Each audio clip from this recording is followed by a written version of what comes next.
Jangan lupa subscribe, like, and share. Abdul Somad, mutiaranya umat, sang pendakwah yang bergelarkan semangat, yang tak pernah lelah menyebarkan manfaat agar kita semua selalu berpegang syariat. Mantap kan? Saya dulu yang bikin.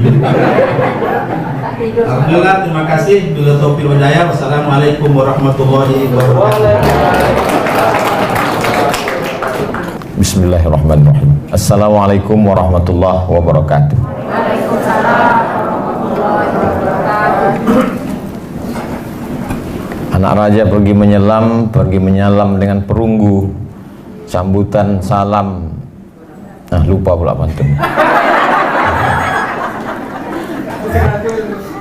Sambutan salam kurang semangat, mungkin karena Ustaz Somad datang mengganggu. Insya Allah makna mengganggunya seperti yang disampaikan Pak Ketua yang baik-baik, insya Allah. Amin ya rabbal alamin. Alhamdulillah, saya ucapkan puji kepada Allah. Saya masih diizinkan berjumpa dengan Bapak Ibu Hakim yang mulia. Saya menganjurkan supaya ustadz-ustadz penceramah sering-sering ceramah di depan hakim supaya nanti terbiasa di padang mahsyar. Tak dapat saya sebutkan satu persatu, Pak Ketua bil khusus, kemudian Pak Wakil, kemudian panitra, kemudian semua pegawai. Kalau Pak Ketua tadi menyebut sampai yang kontrak, sampai yang honorer, sampai adik-adik mahasiswa yang magang, disebutkan semua. Yang besar tak dihimbau gelar, yang kecil tak disebut nama. Insya Allah kita semua dimuliakan Allah Subhanahu wa ta'ala. Amin ya rabbal alamin. Setiap majelis kalau tak disebut solawat, maka majelis itu menjadi antanajifah, majelis bangkai. Maka majelis kita ingin menjadi majelis mulia. Allahumma salli ala sayyidina Muhammad wa ala ali sayyidina Muhammad.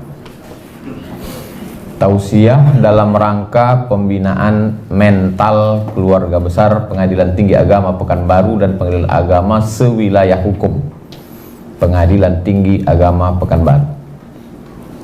Jadi takut saya keluar dari yang sudah ditetapkan, kata kuncinya mental. Maka saya bukalah kamus lengkap bahasa Indonesia. Wama adro kama mental. Apa mental itu? Ternyata katanya di situ, kata kamus itu, mental itu adalah sesuatu yang tidak berkaitan dengan fisik dan tenaga, tapi dia terkait dengan batin dan tabiat manusia. Oh, kalau begitu dua, bukan fisik, bukan tenaga, tapi dia terkait dengan batin yang tak nampak. Alhamdulillah, yang diukur itu kalau saya mau masuk ke kantor pengadilan ini, yang diukur adalah fisik. Itu maka sebelum masuk tadi 2 kali kena tembak. Begitu keluar dari mobil 35, 36. Boleh masuk? Boleh. Andailah mental itu ada alat detektornya macam itu juga, mungkin tak masuk. Turun Abdul Somad, rupanya sudah ditemukan alatnya dan dipasang di kantor ini. Lalu begitu dipasang, lampu merah, maka ini tidak layak untuk masuk wilayah bebas korupsi, WBK. Sebetulnya sakitnya tak seberapa, malunya. Apalagi itu bisa ditulis di mana-mana. Jadi yang membuat mental orang ini rusak, yang pertama, saya takut silap salah, jadi saya batasi dalam 6 poin. 1 poin itu saya bicara 10 menit kali 6, 600 ml. Itu untuk tausiahnya. Setelah itu baru ada tanya jawab. Yang bisa saya jawab, yang tak bisa saya bawa balik pulang. Nanti saya jawab di rumah pakai video. Setelah itu baru di-upload di channel Ustadz Abdul Somad Official. Jangan lupa subscribe dan like and share serta komen. Jadi poin yang pertama yang merusak mental ini adalah mindset. Mind otak, set settingan, susunan. Jadi di sini memang sudah disetting. Ini laki-laki, ini perempuan, di sini letak kamera, di sini letak pembawa acara, di sini letak Pak Ketua, di sini penceramah. Ini settingan. Nah, ada settingan itu yang rusak, dan settingan itu berada di kepala kita. Maka disebut dia dengan mindset. Mind, otak, settingan, susunan otaknya itu salah. Kalau bahasa orang di pasaran, kenapa dia begitu? Melintang otaknya, sungsang otaknya. Mohon maaf, mungkin kasar, tapi memang begitulah yang terjadi. Mind, otak, settingan, susunannya. Ada juga yang mengartikan mindset ini lain. Mind, otak, setan. Mindset, otak, setan. Kalau bicara dengan dia yang baik-baik 5 menit pertama aja, masuk ke 6, setan udah mulai bekerja. Na'udzubillah. Jadi mindset itu orang sudah mengkotakkan, menempatkan Abdul Somad sebagai ustadz terkenal. Ini meniru bahasa Pak Ketua tadi, katanya bukan kaleng-kaleng.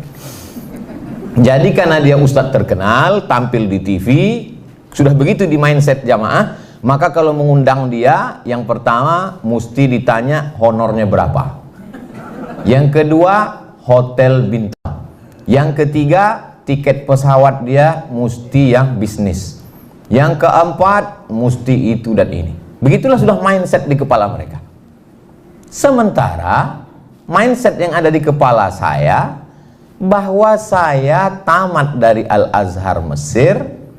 Ketika dulu kami belajar di Mesir, waktu itu sedang krisis. Dolar melambung 20.000 waktu itu. Anak Indonesia mau dipulangkan. Ada orang Mesir baik namanya Muhandis Abdul Salam, peternak ayam, yang memberikan bantuan 300 pon sebulan. Lalu kami berkumpullah, berjumpa dengan dia. Kami tanya, Muhandis Abdul Salam, kamu banyak sekali menolong kami, apalah yang kau inginkan dari kami? Apa kata Muhandis Abdul Salam? Tak usah kalian doakan saya, pulang kalian ke Indonesia, sebarkan Islam ini.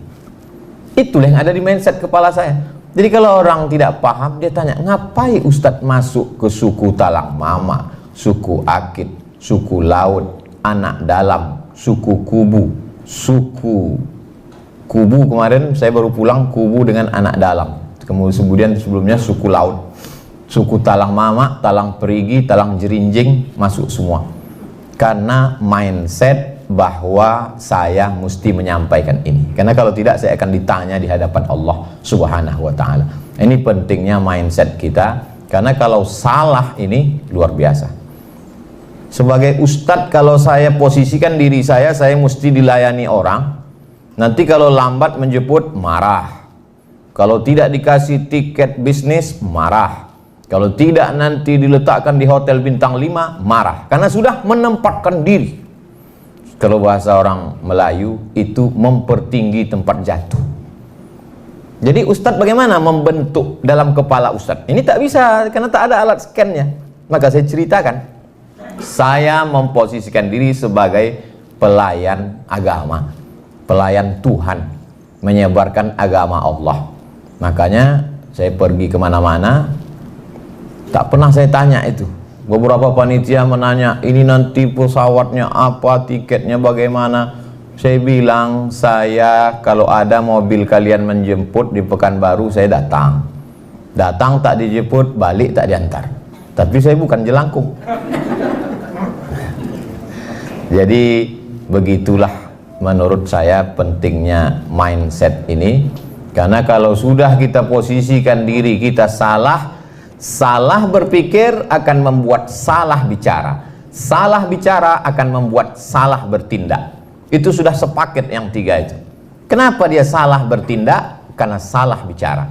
Kenapa salah bicara? Karena salah berpikir. Kalau bapak ibu memposisikan diri mesti dilayani orang, sulit.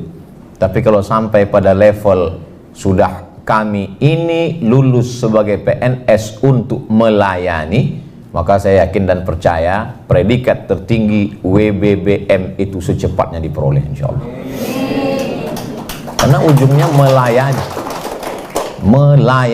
WBBM itu ujungnya melayani. Untuk saat ini M-nya itu baru sebatas merah aja dulu, dasi merah dan jilbab merah.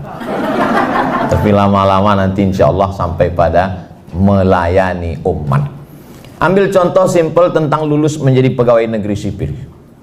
Yang satu menganggap lulusnya dia sebagai PNS itu adalah amanah, tanggung jawab. Kalau dia pegawai Pemprov, salah dia sekali, berarti dia akan dihisap di akhirat, dituntut oleh 6,7 juta penduduk Riau. Kalau dia pegawai Kota Pekanbaru, salah dia, berarti amal dia akan diambil, dihisap, dihitung oleh penduduk Pekanbaru 1,2 juta orang. Itu kalau pikiran dia sebagai pelayan. Tapi kalau dia menganggap lulus ini adalah sebagai hadiah, maka setelah hadiah inilah kesempatan untuk mengambil keuntungan, maka sesungguhnya sudah salah berpikir. Efek dari salah berpikir akan salah bicara, efek dari salah berpikir akan salah bertindak. Jadi memang mindset ini betul-betul diluruskan, dan itulah yang selalu diulang-ulang dalam khutbah Jumat, dalam tausiah, bahwa kita ini adalah hamba Allah, bukan hamba harta, bukan hamba kuasa, bukan hamba apa-apa, tapi kita memang betul-betul memposisikan diri ini adalah sebagai amanah yang diberikan Allah Subhanahu wa ta'ala. Kalau ada dua anak lajang mau meminang anak gadis, cantik jelita, rupawan, bangsawan, berdarah biru, ketika fit and proper test ditanya, kamu bisnis pak, kamu PNS, kira-kira ibu sebagai ibu yang melahirkan anak gadis tadi milih PNS atau yang tak PNS? Diam tuh dalam hadisnya as-sukutu alamatur ridho, diam tanda setuju. Orang akan milih PNS karena PNS ada jaminan, PNS ada kesejahteraan, PNS ada masa depan. Jadi menjadi PNS satu sisi adalah hadiah prestasi, tapi di sisi lain juga adalah tanggung jawab di hadapan Allah SWT. Saya yakin dan percaya Pengadilan Tinggi Agama Pekanbaru mendapatkan wilayah bebas korupsi itu adalah karena mindsetnya yang sudah lurus tadi, insya Allah. Amin. Tapi lurus pagi bisa bengkok siang. Itulah makanya kita selalu diajarkan untuk istiqomah, karena godaannya yang luar biasa. Itu poin yang pertama. Berarti sudah habis 10 menit.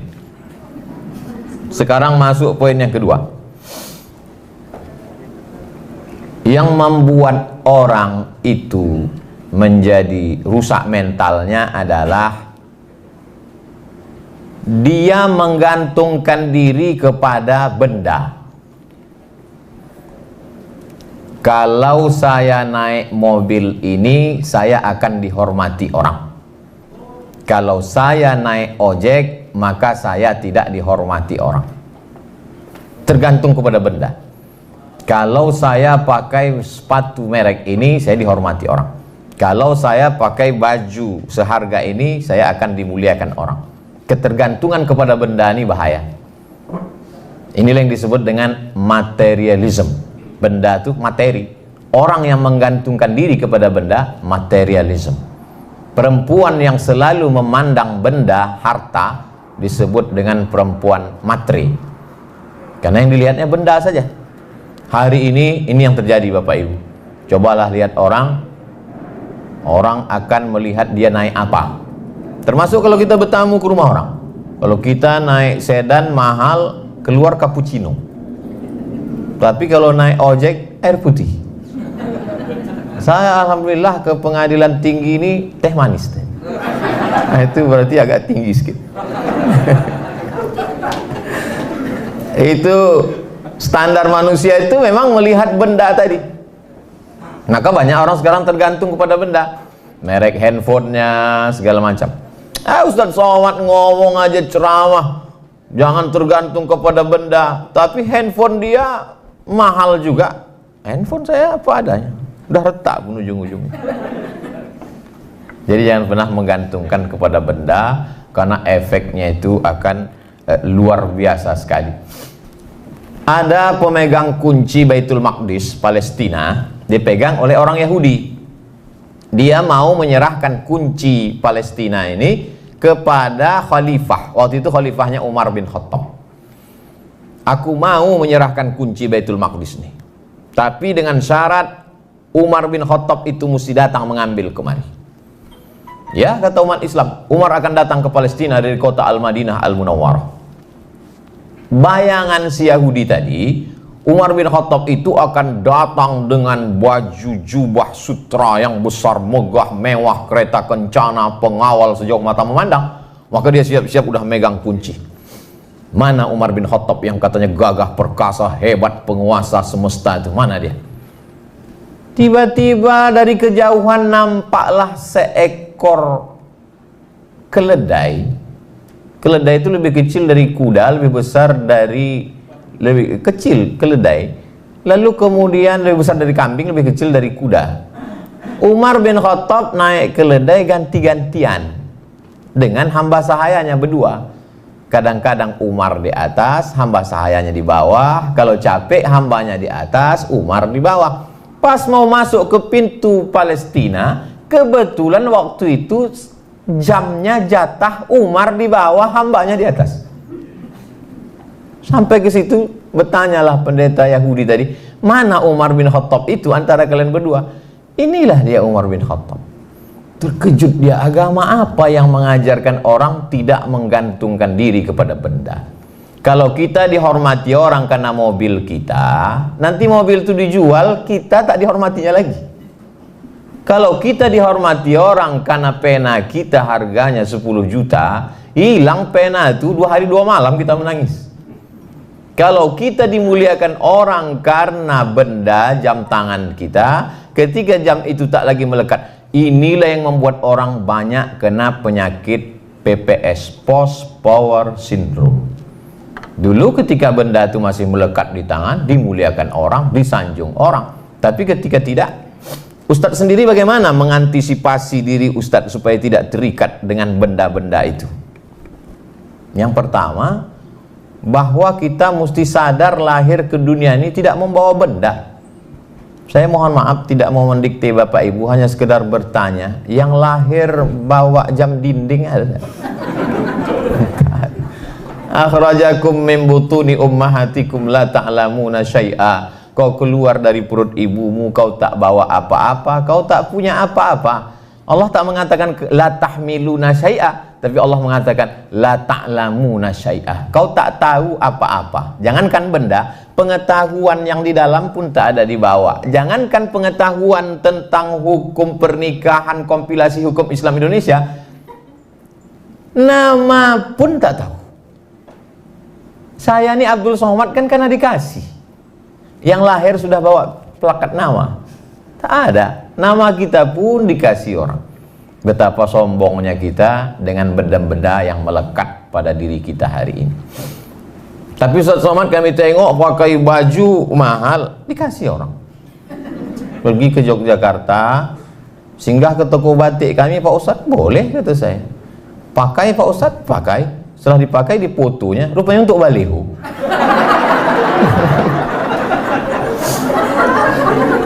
Pergi ke Jambi, jumpa Bupati Tanjung Jabung Timur. Kemarin, alhamdulillah Pak Ustadz, sekarang tak sanggup lagi penjahit-penjahit kami di kabupaten itu untuk mencetak batik-batik ini. Dulu tak laku Ustadz. Setelah kami pajang foto Ustadz baliho besar-besar, tak sanggup penjahit itu lagi, sekarang permintaan banyak. Alhamdulillah kata saya senang Pak Bupati. Tapi ada yang mau kami sampaikan Pak Ustadz. Apa tuh Pak? Royalti belum bisa lagi Pak Ustadz. Kalau kita terikat dengan benda, pergilah saya ke mall SK. Sampai di atas saya tengoklah harga baju 500.000. Oh, mahal ini. Turun saya ke lantai bawah, diskon 100 katanya. Saya beli yang 100. Saya beli 5 biji. Saya pakai. Dipuji orang, bagus ya kata dia. Di situ saya paham bahwa bukan bajunya, tapi yang memakainya.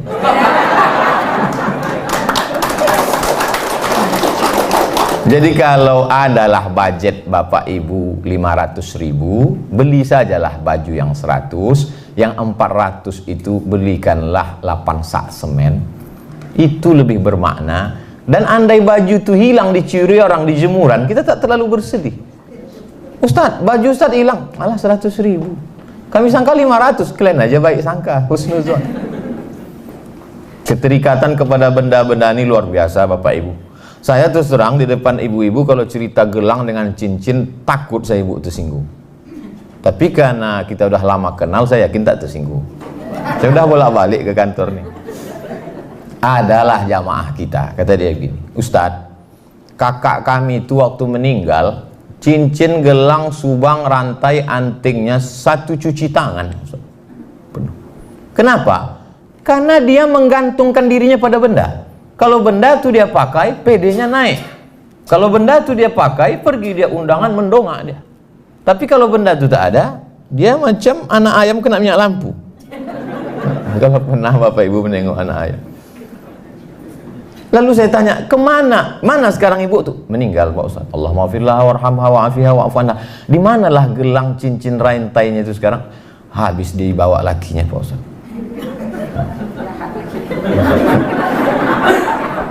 Itu yang laki-laki model seperti itu tak ada di PTN. Ini maksud saya ibu tak usah khawatir, tak usah cemas. Efek dari menggantungkan diri kepada benda. Tapi Ustaz kami tengok pakai benda juga, peci Ustaz lain dari yang lain, dikasih orang. Tulisannya apa bacaannya itu Pak Ustaz? Sebelah kanan Muslim United, sebelah kiri sedulur saklawasi, sedulur saudara saklawasi selamanya. Kenapa bahasa Jawa? Orang Jogja ngasih. Cincin Pak Ustaz dikasih orang juga. Tengoknya saya batu, saya kumpul-kumpulkan batu tuh hampir 200. Takut pula saya jadi penyembah batu. Bapak Ibu yang dimuliakan Allah Subhanahu wa taala, jangan terikat kepada benda, karena keterikatan pada benda ini bahaya, merusak integritas, dan ketika kita mati dia tinggal semua. Tinggal. Maka beberapa cincin itu saya lelang.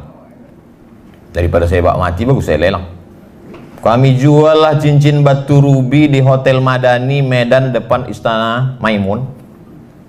Terjual cincin Ustadz Somad batu rubi 50 juta. Dipakai orang perempuan, suaminya dari Belanda. Pakainya mantap kata saya. Semua duit 50 juta ini untuk pembangunan pondok pesantren tahfiz Quran. Karena itulah yang akan mengalir. Dibaca orang Quran 1 hari 2 juz, 1 bulan hatam 2 kali, 1 tahun 24 kali. Itulah yang mengalir. Adapun kita pakai dia ke mana-mana, maka sesungguhnya keterikatan pada benda ini amat sangat merusak. Dari mulai harga baju, jam tangan, cincin, gelang, rantai, peci, mobil, dan lain sebagainya. Habis 20 menit. Yang ketiga, kita kalau ceramah di WBK itu memang mesti detail, karena tak boleh ada korupsi sedikit pun, termasuk korupsi waktu. Wah, itu luar biasa. Poin yang ketiga adalah jangan sampai cinta habis untuk makhluk Allah. Kalau sampai bapak menghabiskan cinta bapak untuk ibu, tiba-tiba ibu itu berpindah ke lain hati, gelap dunia ini Pak. Begitu juga sebaliknya, ibu jangan terlalu habiskan cinta ibu ke bapak. Karena kalau sampai nanti bapak ini direbut pelakor, wah ini judul ceramah Ustadz ini provokasi ini, merusak ini. Makanya dalam hadis dikatakan Habib habibaka haunamma asa ayyakuna baghidaka yaumamma. Benci dan cinta tempatnya sama-sama dalam hati. Maka berapa banyak orang pagi benci, petang sayang, petang benci, malam cinta, dan lain sebagainya. Maka habiskanlah cinta itu untuk yang bermanfaat buat Allah. Kenapa ibu cinta ke bapak? Karena dengan cinta ke bapak bermanfaat. Innama huwa jannatuki wa naruki. Nabi itu yang mengatakan, bukan Abdul Somad. Bu, kata Allah, innama huwa, bapak itu, jannatuki bisa jadi surgamu, wa naruki, dia bisa jadi neraka. Jadi ibu cinta ke bapak kenapa? Karena Allah. Cinta ibu sama bapak so sweet Pak Ustaz. Apa dasarnya? Karena dialah surgaku, karena dialah nerakaku. Ibu bisa masuk neraka gara-gara bapak, ibu juga bisa masuk surga gara-gara bapak. Jadi cintanya kenapa? Karena Allah. Pagi ini saya diminta untuk menasehati seorang ibu yang kehilangan anak sedang lucu-lucunya hafal Quran 5 juz umur 6 tahun. Apa pukulan tak berat itu? Diminta saya menasehati ibu itu, sementara anak saya seumur itu juga. Saya khawatirnya kita nasehati orang, besok anak kita meninggal. Kadang ustaz-ustaz cash and carry ujian itu datang. Maka saya nasihati, ibu sayang kepada dia, tapi ada yang lebih sayang daripada ibu. Allah lebih sayang. Ibu sayang kepada dia, tapi sayang ibu hanya di depan mata. Ketika dia pergi sayang ibu. Allah tak pernah luput kasih sayangnya dengan dia. Allah sudah menuliskan bahwa dia meninggal khamsin alfasanah qabla an yakhluqas samawati wal ardh. Sebelum Allah menciptakan langit dan bumi 50.000 tahun sebelumnya, hadis sahih Muslim, Allah sudah menetapkan bahwa dia meninggal. Ibu sabar, maka ada amal yang lebih besar daripada jihad mati fisabilillah. Ada amal yang lebih hebat daripada membangun masjid. Ada amal yang lebih dahsyat daripada tawaf, sa'i dan umrah. Amal ini tidak perlu keluar duit, tak perlu keluar keringat, tak perlu keluar tenaga. Diam saja. Apa nama amalnya? Sabar. Makanya banyak juga bapak yang memakai ini. Mama, mau masuk surga? Mau pak? Sabar menghadapi papa. Ada amal yang luar biasa, tidak keluar duit, tak keluar darah, tak keluar tenaga, tak keluar keringat, hanya duduk saja. Sabar menerima ketetapan Allah Subhanahu wa ta'ala. Jadi memang cinta kepada anak itu yang membuat orang rusak integritas. Anak mau handphone baru, harganya 25 juta, gaji 5 juta. Istri pergi undangan, pulang dari undangan mata berkunang-kunang, gelap-gelap pandangan. Makan kambing tadi tidak, sup kambing tidak, gulai kambing tidak. Kenapa begini? Nampak tadi di tempat undangan tuh orang gelangnya besar betul. Cinta kepada istri membuat orang korupsi. Cinta kepada anak membuat orang rusak integritas. Terlalu sayang kepada suami, suami minta itu, minta ini, ibu juga mesti memberikan. Kau kan sudah kerja, aku yang mengizinkan kau kerja. Maka gajimu kalau kau mau masuk surga cepat kasihlah ke abang, beserta semua surat-surat tanahmu. Inilah semua salah satu efek dari kalau cinta kita habiskan. Orang jatuh cinta ini bisa gila pak. Laki-laki yang gila nih. Namanya Qais. Perempuan yang digila-gilakannya itu namanya Laila. Mohon maaf kalau ada Bu Laila. Maka disebut dia dengan Laila Majnun. Padahal yang gila itu Qais. Tak disebut Qais Majnun. Laila Majnun. Artinya tergila-gila kepada Laila. Sampai akhirnya datanglah orang bertanya kepada dia, adunya turidu alaila turidu amid dunya wa ma fi tawayaha. Hai Qais, ya, kalau kau disuruh pilih dua, mana yang kau pilih? Laila atau dunia beserta isinya? Ada dua pilihan ini, ada dunia, ada Laila, mana yang kau pilih? Dijawablah Qais, lahubaru ni'aliha ahabbu ilayya wa asfa li balwaha, kata Qais. Debu yang menempel di selop sandal Laila lebih kucinta daripada dunia beserta isinya. Ini bisa bapak pakai untuk ibu nanti. Bang, mana yang abang pilih antara dunia atau adinda? Kata bapak, debu yang menempel di sandalmu lebih menyembuhkan luka hatiku daripada dunia beserta isinya. Apa kata ibu itu menjawab? Itu kan ceramah Ustaz Somad. Dia tak tahu habis paket ibu itu gara Ustaz. Bapak Ibu yang dimuliakan Allah Subhanahu wa ta'ala.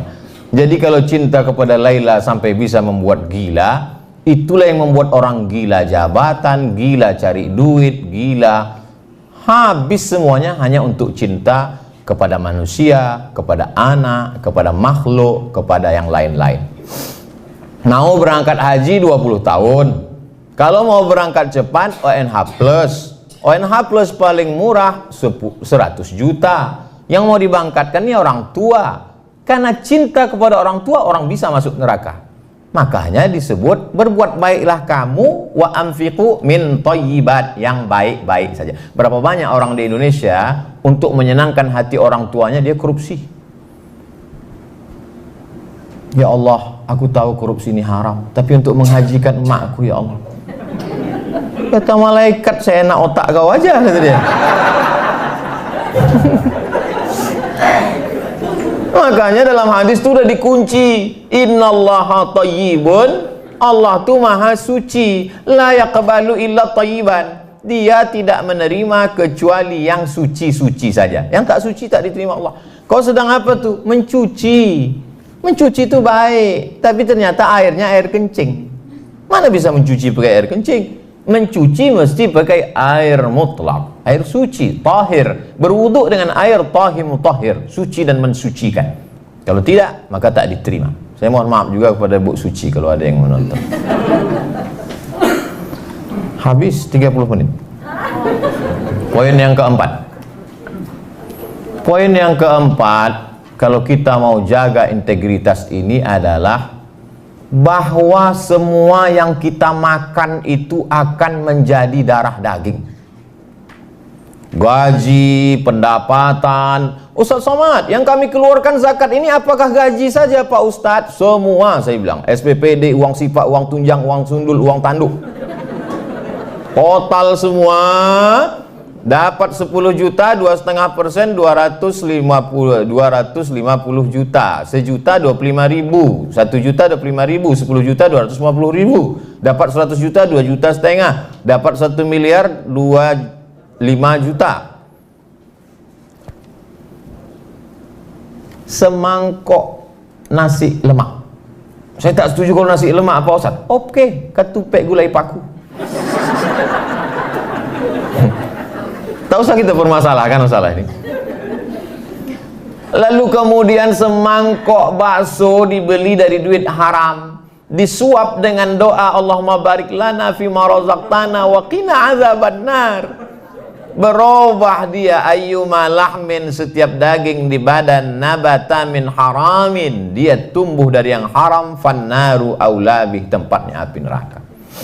Turun Abdul Somad dari Masjid An-Nur, tegak di bawah, di atas timbangan. Timbangan duduk. Jamaah-jamaah silakan naik. Wah, tentu Ustadz duluan.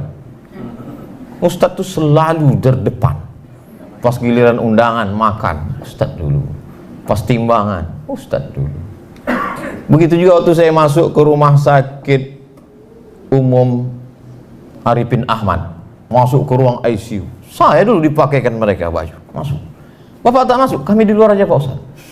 Begitu saya keluar, saya tanya, kenapa saya aja masuk? Disitulah penyakit menular tuh Pak Ustaz. Sampai hati jamaah. Naiklah saya ke atas timbangan tadi. Rupanya di atas timbangan tuh ada 10 knot. Diletakkan kaki jari-jari ini, langsung keluar ada datanya. Kolesterol, gula darah, canggih timbangan ini, bisa dibacanya tapak kaki kita. Lama saya temenung Bu, Pak, terpikir saya, andai nanti di akhirat ada juga timbangan model macam itu naik, setelah itu keluar tulisan print outnya, Abdul Somad berat kau 50 kilo, yang halal 10 saja. Padahal selama ini doa kita, Rabbana atina fid dunya hasanah wa fil akhirati hasanah wa qina azabannar. Saya kadang cerita tentang neraka ini banyak orang tersinggung. Alah, cerita-cerita neraka macam dia dijamin tak masuk neraka aja. Kita kan berharap. Tapi saya yakin di PTA ini tak ada tersinggung, karena di sini memang sudah wilayah bebas korupsi. Cuman masalahnya acara ini kan ditonton webinar seluruh Indonesia.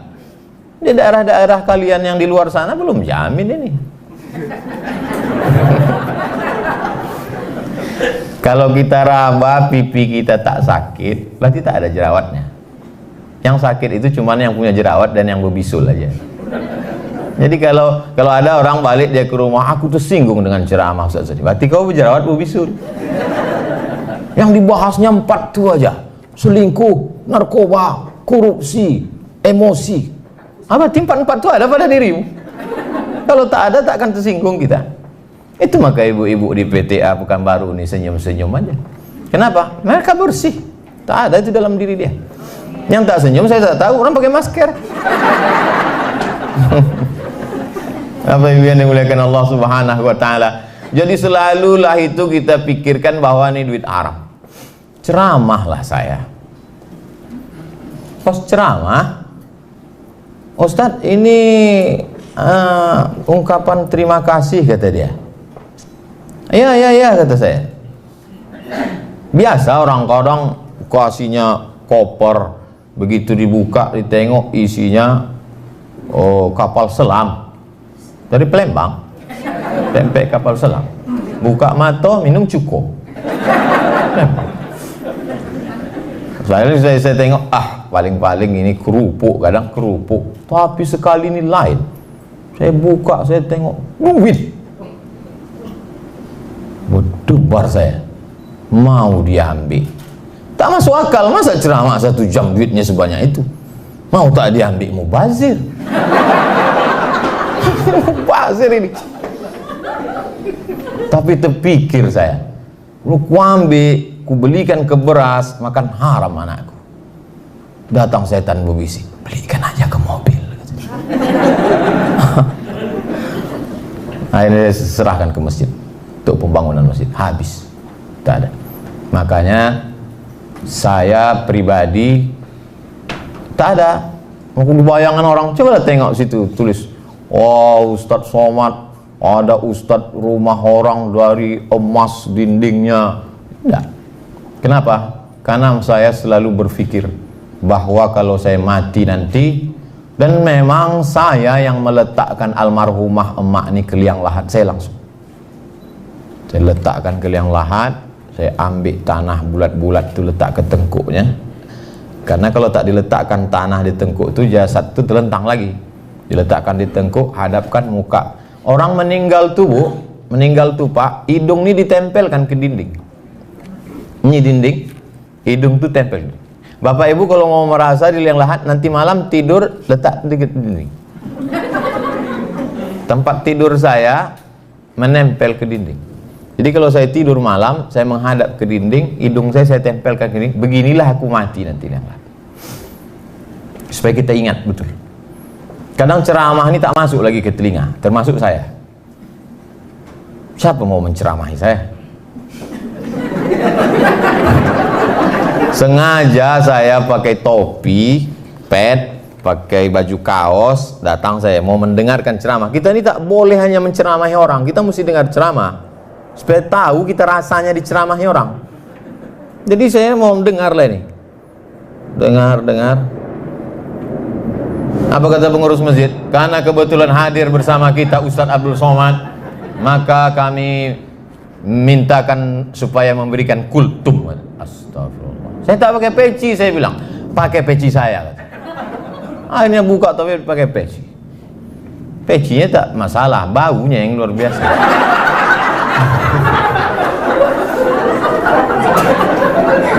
Jadi saya, yang menasehati saya itu adalah, nah itulah. Makanya saya usahakan dalam sebulan itu paling tidak sekali mengantar jenazah ke kubur. Karena itu lagi yang bisa menasehati.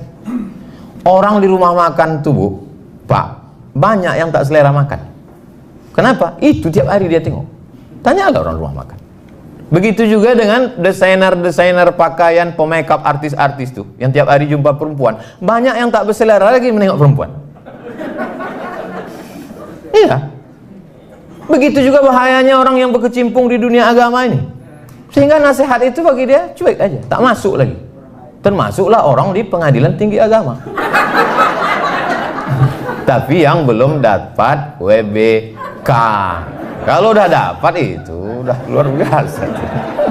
Saya kalau yang live langsung di sini ini tak perlu saya khawatirkan. Yang khawatirkan yang webinar nih lah. Bapak Ibu yang dimuliakan Allah Subhanahu wa taala. Jadi memang selalulah kita pikirkan makanan kita ini. Atib mat'amak takun mustajabad da'wah. Jaga makananmu, karena itulah sebab-sebab doamu dikabulkan atau tak dikabulkan Allah Subhanahu wa taala. Habis 40. Masuk 50. Apa yang Ustaz tengok dari tadi? Jam. Jam. Kalau untuk bahan ceramah, insya Allah saya tak ada tulisan lagi. Itu aja udah tiap hari saya ceramah. Masuk yang kelima, poin kelima. Nasiyatin kadhibatin khati'ah. Nasiyatin ubun-ubun, kadhibatin pembohong, khati'ah pelaku dosa. Padahal yang berdosa itu kan tangan. Kenapa pula kata dia ubun-ubun? Ternyata yang memerintahkan tangan untuk tanda tangan adalah otak depan. Maka kalau kurang asupan oksigen yang dibawa oleh darah naik ke otak, orang bisa kena stroke ringan. Itu makanya sujud kita itu mesti lama. Allahu Akbar. Subhana rabbiyal a'la wa bihamdihi. Subhana rabbiyal a'la. Sampai darah itu turun. Ini banyak orang kadang sholat darah itu baru sampai tengkuk udah tegak lagi. Kata darah itu apanya maksud kau ini? Serius tak sembahyang nih?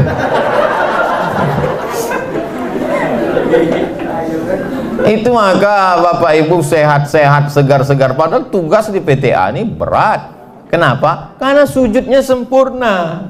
Subhana rabbiyal a'la wa bihamdihi. Banyak orang sujud itu macam stempel pos. Tuh, mentang-mentang tempat kerja dia pakai martil, cepat dia buat. Ini berpengaruh luar biasa darah ini. Nausiyatin ubun-ubun, kazibatin pembohong, khotiatin pelaku dosa. Padahal yang melakukan dosa kaki, padahal yang melakukan dosa tangan, padahal yang melakukan dosa mata, padahal yang melakukan dosa telinga, yang melakukan dosa maaf kemaluan. Tapi kenapa dikatakan ubun-ubun? Karena semua perintah itu datang dari ubun-ubun. Maka kalau khawatir handphone kita itu disadap orang, di telepon, ini siapa yang memerintahkan ini? Ubun-ubun. Maksudnya atasan. Jangan ubur-ubur. Ubun-ubun inilah yang memerintahkan. Itulah makanya ketika kita wudhu itu yang diusap kepala, ubun-ubun, ambil air. Mazhab Syafi'i, ubun-ubun. Saya kalau ceramah buka topi itu tujuannya untuk mempraktikkan langsung. Yang kedua untuk ngasih tahu saya tak gundul. Yang gundul jangan tersinggung. Tak ada niat mau menyindir. Jadi itulah makanya kepala itu diusap. Dan ternyata kata pakar otak, saya pernah didudukkan satu majelis dengan pakar otak. Kalau saya pakar di bidang otak-otak. Pakar otak didudukkan sama saya membahas ayatnya, dia membahas otak. Kata dia, otak kita nih Pak Ustadz, itu di-scan satu hari 5 kali. Ada alat scannernya. Subhanallah, Masya Allah. Sama macam ajaran Islam. Satu hari kita men-scan kepala 5 kali. Subuh, zuhur, asar, maghrib, isya. Itu yang jamaah webinar. Adapun di PTA, tahajudnya, duha. Itu maka mereka mendapatkan kedudukan yang mulia, yang terhormat, yang luar biasa. Jadi setiap saya mengatakan itu bisa jadi doa belum terwujud. Jadi kalau saya berdoa untuk saudara saya, dikirim Allah malaikat. Apa kata malaikat? Amin, kabulkan doa orang ini, walaka misluh, maka kau dapat sama seperti yang kau doakan. Lalu apa bentuk efeknya terhadap makanan tadi Pak Ustadz? Apa pula yang merubah integritas kita? Maka sesungguhnya segala yang kita makan mempengaruhi cara berpikir otak kita. Jangan heran kalau ada ketemu orang isi otaknya kotor terus, gara-gara makanannya kotor, berefek ke kepala. Makanya saya kalau diajak orang makan, itu saya tengok-tengok dulu orangnya. Saya tengok, Ustaz, makan kita. Aduh, saya sibuk betul. Saya tak mau saya. Kenapa? Saya tahu ini paling-paling nasi kotak. Ceramahlah saya di bank konvensional. Saya kalau diundang ceramah konvensional, saya tetap datang. Tapi makanan, duit yang dikasih tak. Kasihlah kue kotak. Saya sedang puasa sunat. Balik dari ceramah, pas di bawah flyover azan maghrib. Allahu Akbar, Allahu Akbar. Begitu saya buka, oh lemper. Mau dilewatkan Allah mau barik lana, datang bisikan malaikat, haram Abdul Somad. Apa kata setan? Halalkan dengan bismillah. Setan ini pandai. Saya tahan sampai jam ceramah maghrib di Sakuntala. Ceramah maghrib Sakuntala, bla bla bla bla, buka puasa pakai air putih, Allahumma barik lana fima razaqtana wa qina azabannar, sampai Isya. Habis Isya tanya jawab, panjang pula tanya jawab lagi daripada pengajian. Habis itu pulang, nanti enak nih makan kerang rebus di jalan Nangka. Sampai sudah turun mau ini, nampak saya lah orang, maaf, buta jual kuaci. Saya tanya, mau kemana? Mau pulang pak, kata dia. Di mana tempatnya? Jalan Paus. Udah malam, udah jam habis Isya pengajian jam 9. Dan kaki ke Paus paling tidak dia jalan 30 menit lagi. Saya tunda makan, saya bawa dia. Ayolah, saya antar ke Paus. Saya antar ke Paus, saya kasihkanlah kue kotak tadi. Ternyata jatah dia lah itu. Berarti Ustaz kasih dia makan haram? Enggak. Karena itu tuh kepentingan umum, orang susah. Adapun untuk kita mengambil manfaat di situ maka tak boleh. Makanya kalau ada duit-duit haram, serahkanlah ke masalih ammah yang dinikmati. Jadi maksud Ustaz, boleh kami ambil uang haram? Mana tahu dah tak tertolak lagi. Ada kadang-kadang kondisi kita begitu. Bisa kan? Udah kita tolak juga. Ini saya takut merusak WBK ini, kata dia. Sekali-sekali tak apa. Tak ada yang tahu. Udah payah aja, ambil lah. Ambil tapi berikan untuk masalih ammah. Untuk buat WC, fakir miskin, anak yatim, duafa. Saya bersama kawan-kawan membuat yayasan. 35 orang. Kawan saya waktu sama-sama di IAIN, saya pernah di IAIN Pak, tahun 96. Kawan-kawan saya di Al-Azhar. 35 orang kami buat yayasan. Datanglah satu waktu rapat. Ustaz Abdul Somad, ya, saya kurang setuju kalau yayasan ini terlalu besar sampai 35. Bagaimana orang kalau berat, gemuk, payah berlari, kita sulit untuk buat keputusan. Saya bilang, justru yayasan itu kalau terlalu kurus, dilarikan yayasan ini nanti. Biarlah gemuk kita musyawarah, biarlah berat yang penting kita bersama. Akhirnya kumpul. Bulan 12 kemarin kami menyalurkan santunan beras 26 ton keliling Pekanbaru. Termasuk pondok pesantren di Siak ada yang dapat 600 kilo. Pondok pesantren, anak yatim, duafa di tepi sungai Siak, tiap bulan kami salurkan.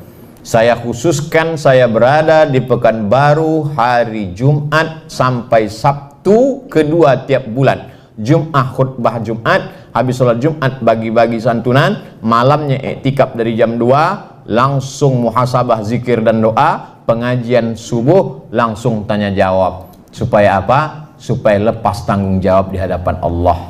12 kali khutbah, 12 kali iktikaf, 12 kali sholat subuh pengajian, 36 titik untuk kota Pekanbaru. Jadi tak ada alasan orang mengatakan, apa itu Abdul Somad? Ustadz terbang hinggap, lebih banyak terbang daripada hinggap. 36 titik untuk tahun 2021 dari Januari sampai Desember, itu untuk kepentingan bersama. Jadi kalau ada nanti ada komen-komen di Instagram, di YouTube, Ustaz Abdul Somad kok nggak ada pengajian di Pekanbaru? Kau tak datang.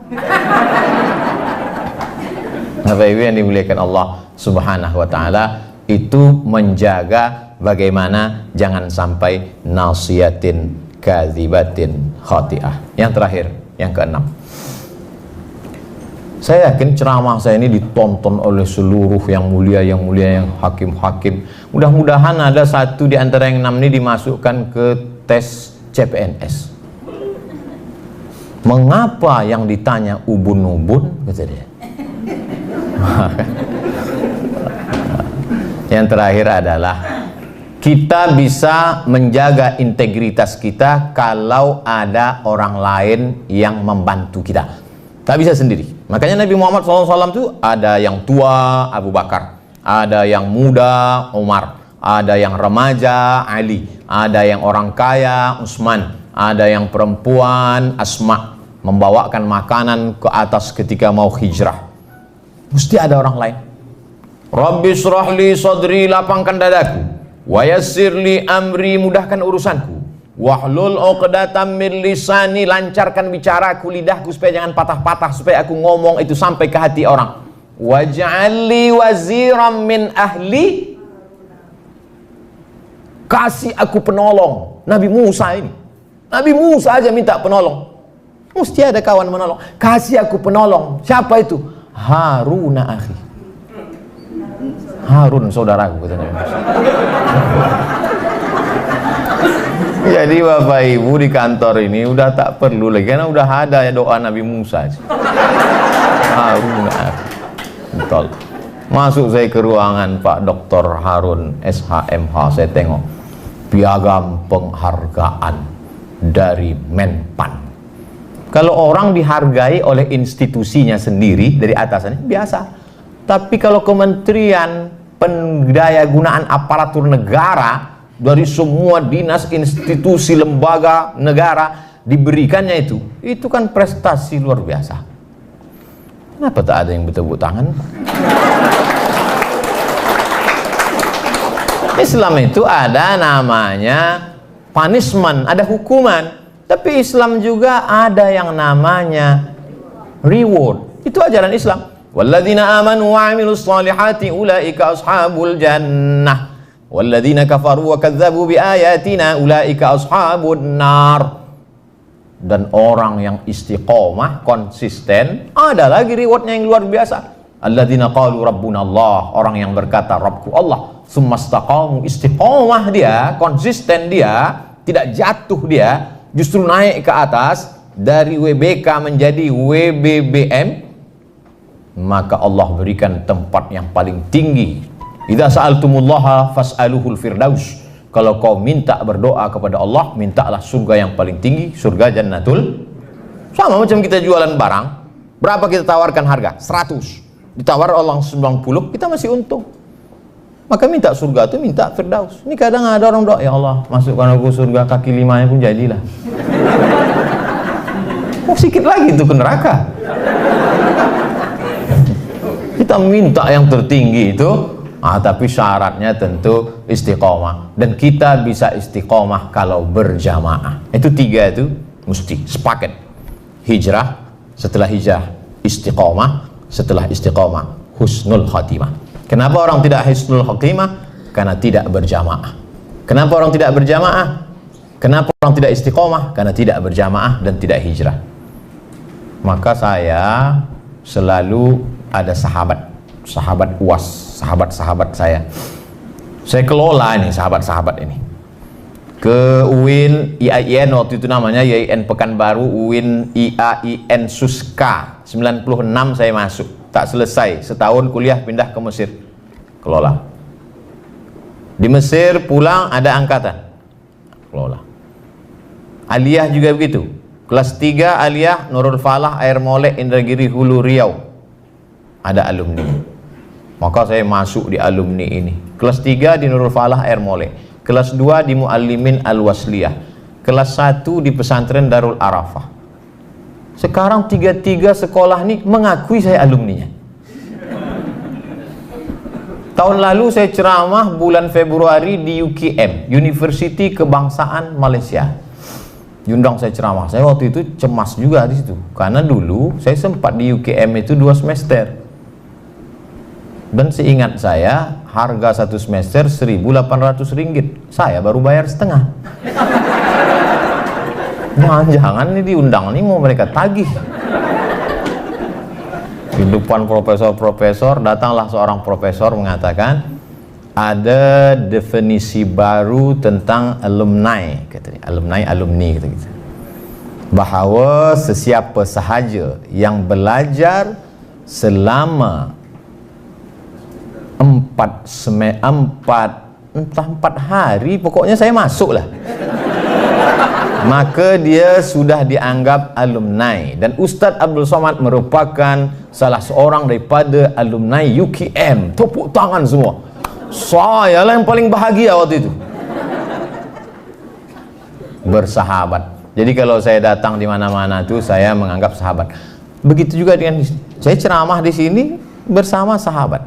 Kalau ceramah yang betul-betul orasi dengan orang lain kan tak begini bunyinya. Tentu kita jaga wibawa kita kan. Karena ini kan macam ngobrol aja, macam cerita. Singgahlah saya ke rumah seorang ibu tua, umurnya hampir 80, profesor doktor.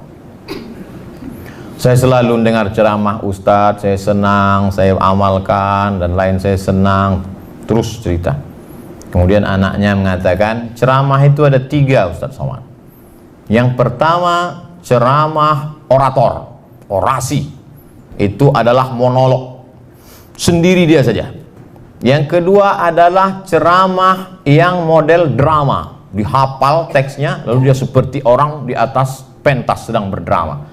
Yang ketiga adalah model ceramah dialogis, seperti bercerita dengan jamaah. Ustadz Somad, penilaian saya pada ceramah model dialogis. Ustadz seolah-olah sedang bercerita dengan jamaah, kata dia. Oh, saya pun mengangguk. Padahal waktu itu saya baru paham, baru saya paham. Saya lebih mengedepankan dialog dengan orang. Makanya setiap kajian itu selalu saya buka tanya jawab. Supaya apa? Supaya ada 2 arah. Tapi beda menegur jamaah dengan menegur ustadz. Kalau ustadz menegur jamaah depan orang banyak. Tapi kalau jamaah menegur ustadz tak bisa. Dia mesti 4 mata. Ustadz, ada yang mau saya sampaikan. Apa itu? Ada foto yang mau saya tunjukkan. Mana dia? Ini. Oh, tahu Ustadz salahnya di mana? Iya, peci saya miring. Ternyata peci kita miring pun kita tak tahu kalau tidak dikasih tahu orang. Saya selalu mengalami itu, maka selalu saya luruskan. Peci kita yang di luar kepala kita miring pun kadang kita tak tahu. Apalagi yang ada di isi kepala kita miring. Orang lain yang meluruskan. Maka saya berterima kasih sekali kalau ada kawan-kawan mengingatkan. Kadang-kadang dari ujung-ujung dia kasih tahu. Oh, berarti waktu udah habis. Yang kadang batu dia kadang. Tadi jam saya mulai 10.25, sekarang 11.21. Kita kalau ceramah di WBK itu per detik itu kita itu. Oh, nah hisapnya itu halus. Maka saya tadi sampai kemari jam 9:30. Acara jam 10:30 sudah datang. Saya dulu waktu mau baru pulang, Pak, pulang dari Mesir. Dulu kami ketika belajar di Maroko, tempat saya belajar namanya Darul Hadis. Itu kalau kita jalan di belakang dosen, duluan dosen itu masuk kelas, dikuncinya. Yang di belakang dia tak boleh masuk. Maka begitu pulang saya jadi dosen di UIN, saya terapkan itu. Masuk saya kunci. Saya aja sendiri di dalam.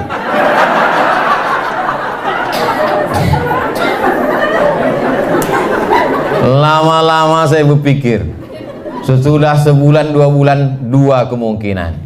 Kalau aku tak bisa merubah mereka, aku yang berubah ikut macam mereka. Akhirnya setiap jadwal jam 8:15 saya datang. Karena kalau saya datang jam 8, tak ada orang. Sudah begitu. Maka disiplin yang ada di PTA Pekanbaru ini mesti diterapkan di seluruh kampus, kantor mesti mengikut seperti kantor-kantor lain datang mesti dibanding. Aku sampaikan kepada kalian yang belum dapat WBA, wahai webinar dimanapun berada,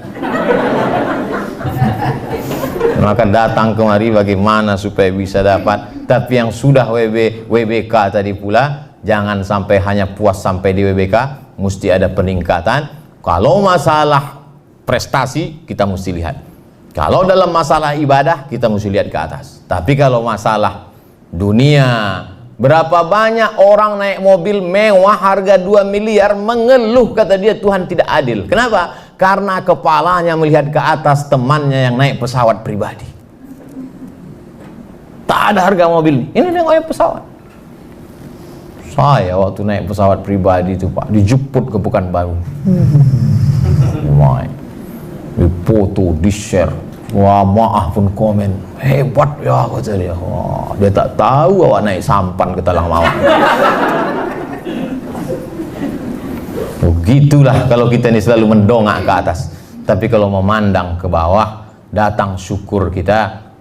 Orang tidak akan sampai pada derajat syukur kalau dia tidak pernah mau melihat nikmat Allah Subhanahu wa Ta'ala kepada seluruh berbagai macam jenis model manusia. Saya termasuk orang yang susah menangis. Banyak orang nangis, sikit-sikit menangis, sikit-sikit menangis. Saya susah.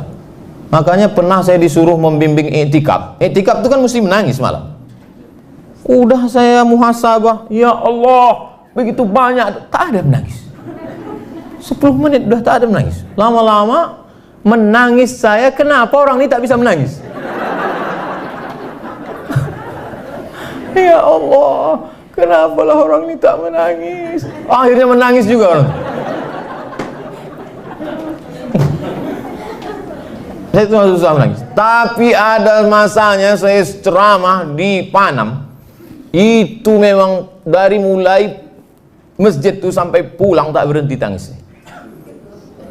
Maaf, beribu maaf, putus 2 tangannya, putus, tapi doanya lama. Pas di depan saya dia sholat, hancur hati saya menengok, kenapa tangan dia putus tapi doanya panjang. Tanganku lengkap, berdoa di, bahkan tak berdoa lagi, kanan kiri pur ke kantin. Jadi kadang memang kita ini kurang bersyukur. Efek dari kurang bersyukur itu kita tidak menganggap bahwa hidup ini nikmat. Kita tak menganggap ini nikmat. Makanya kalau ada jamaah mengatakan, Ustaz enggak capek naik pesawat ke Surabaya, habis itu ke Jakarta, habis itu ke Medan, habis itu ke Makassar. Selalu tuh banyak jamaah yang komen gitu, Ustaz enggak capek. Dalam hati saya, kan cuma duduk di pesawat. Dulu ke Pasir Pangarayan 4 jam, ke Bagan Api-Api 7 jam, ke Tembilahan 7 jam, belum lagi jembatannya. Cuman tak saya sebutkan itu. Kalau saya biar nampak bergaya sedikit kan. Jadi apa yang dilihat orang suatu kesulitan itu belum ada apa-apanya dibandingkan perjuangan kita dulu. Saya selalu mengingat-ingat itu. Saya selalu mengenang-enang itu supaya saya bersyukur kepada Allah. Saya tulis itu, ada buku diary yang selalu saya baca, saya tulis 2009 sampai ke Pekanbaru, pembagian jadwal ceramah, asar jam 4 ku survei tempatnya, masuk jalan Garuda Sakti, ujung belok kiri, habis aspal, jalan tanah, lampu 5 watt. Nah disitulah jadwal supaya datang syukur kita kepada Allah SWT. Foto pun begitu. Foto itu saya simpan. Foto saat-saat susah, saat-saat sulit, supaya kita bersyukur kepada Allah Subhanahu wa Ta'ala.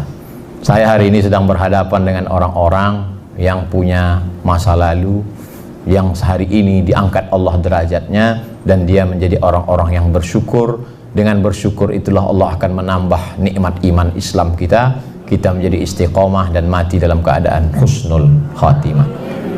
11.27, korupsi 2 menit.